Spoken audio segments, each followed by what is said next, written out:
Have you ever made a financial decision that you later regretted? A simple question, yet it carries an immense weight of experiences, mistakes, and lessons learned. It's a question that echoes in the minds of many, regardless of age, occupation, or wealth.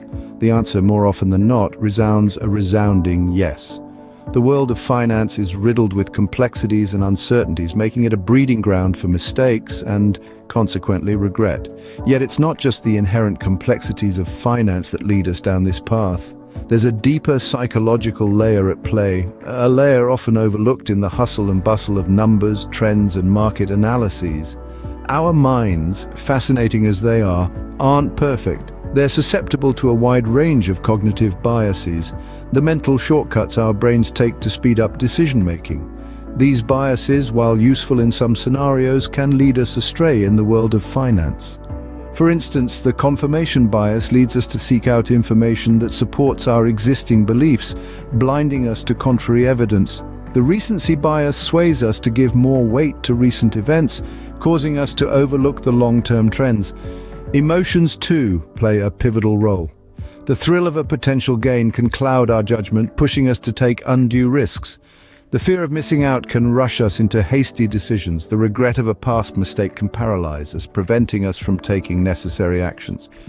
In essence, the choices we make are not always rational.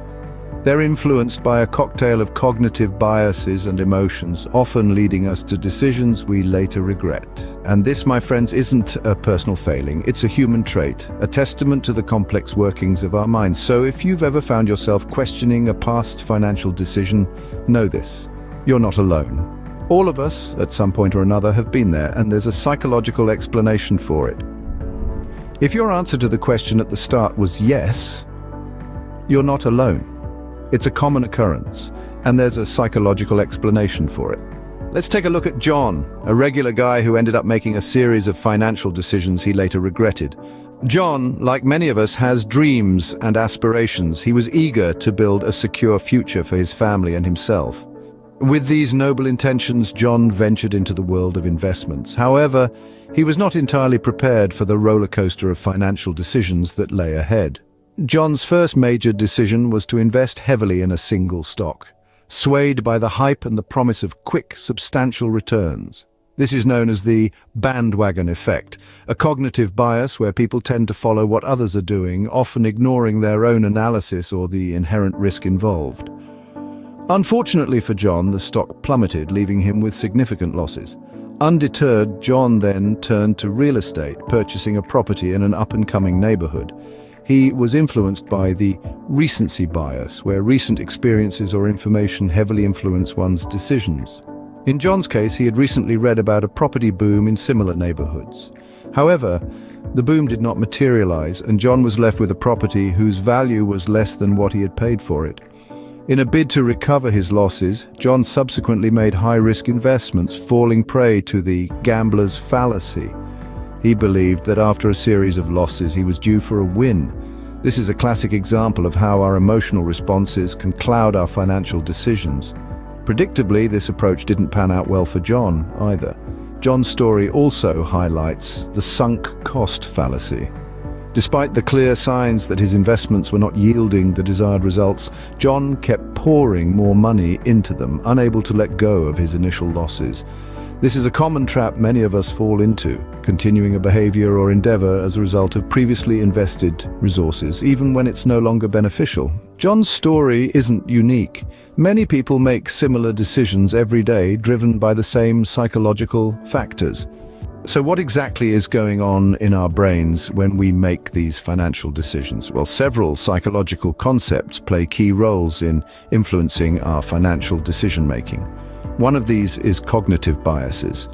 These are systematic errors in our thinking that affect the decisions and judgments we make.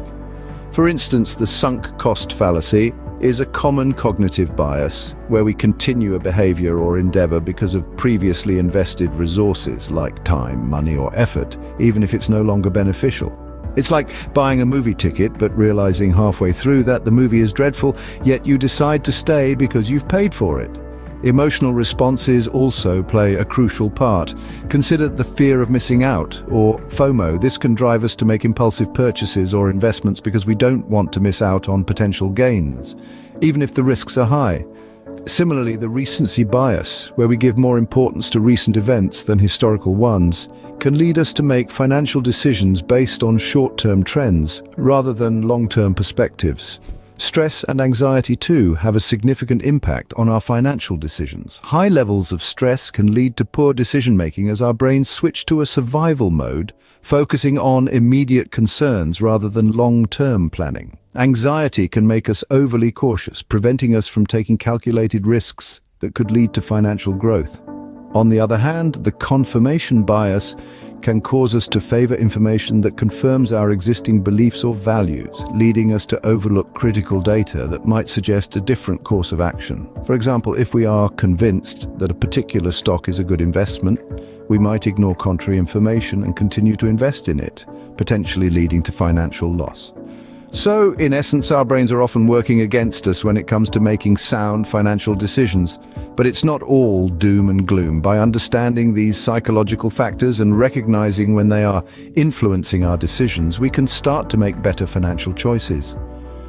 Understanding these psychological factors can help us make better financial decisions and avoid the regret that often follows.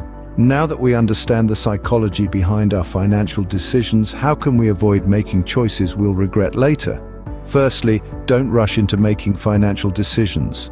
In our fast-paced world, it's easy to feel pressured to make quick choices. However, when it comes to your finances, it's crucial to take your time. Research, ponder, and weigh the pros and cons before committing. Remember, haste often leads to financial waste. Secondly, seek advice. This can come from a trusted friend, family member, or a professional financial advisor. It's always beneficial to gain a fresh perspective or to hear about experiences others have had. Just because you're making your financial decisions doesn't mean you have to do it alone. Next, you need to be aware of your emotions. Our feelings can often cloud our judgment, leading us to make impulsive and regrettable financial decisions. If you're feeling particularly emotional, it's best to steer clear of making major financial decisions until you're in a more balanced state of mind. Also, it's important to set clear, realistic financial goals.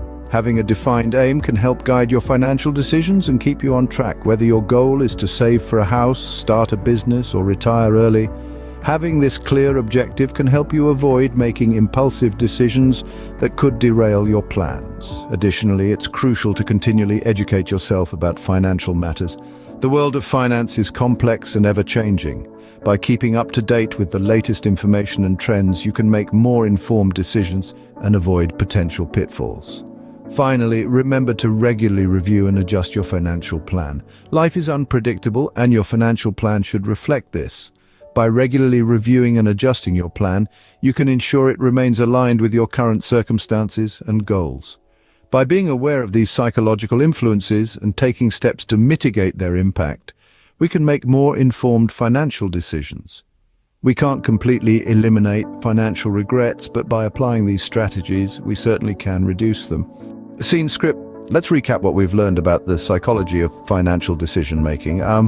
We began by identifying the painful reality of regret, especially when it comes to our financial decisions. We all have those if-only moments that keep us awake at night, wondering what might have been had we made a different choice. Then we dove into the story of John, an everyday man who made a series of financial decisions that led him down a path of regret. John's story is not unique. In fact, it's a story shared by many of us. The allure of quick financial gains, the promise of a comfortable future, or the pressure of societal norms can often cloud our judgment and lead us into making decisions we later regret. We then explored the psychology behind our financial decision-making. We learned how cognitive biases and emotions heavily influence our choices. The power of cognitive biases, such as confirmation bias or loss aversion, can mislead us, causing us to make decisions based on our preconceived notions rather than objective reality. Meanwhile, our emotions can either spur us towards risky ventures or paralyze us with fear, preventing us from making any decision at all. The impact of stress and anxiety on our financial decisions cannot be underestimated either. When we're stressed, our ability to make rational decisions is compromised. Instead, we're likely to make impulsive decisions, often leading to regret. But it's not all doom and gloom. We also discuss the importance of awareness and careful decision-making. By understanding our biases and emotions, we can start to make more informed financial decisions. It's about taking a step back, evaluating our options objectively, and making conscious, well-thought-out decisions. By understanding the psychology behind our financial decisions, we can make better choices and avoid the regret that often follows. It's not about never making mistakes, but about learning from them and making better decisions in the future.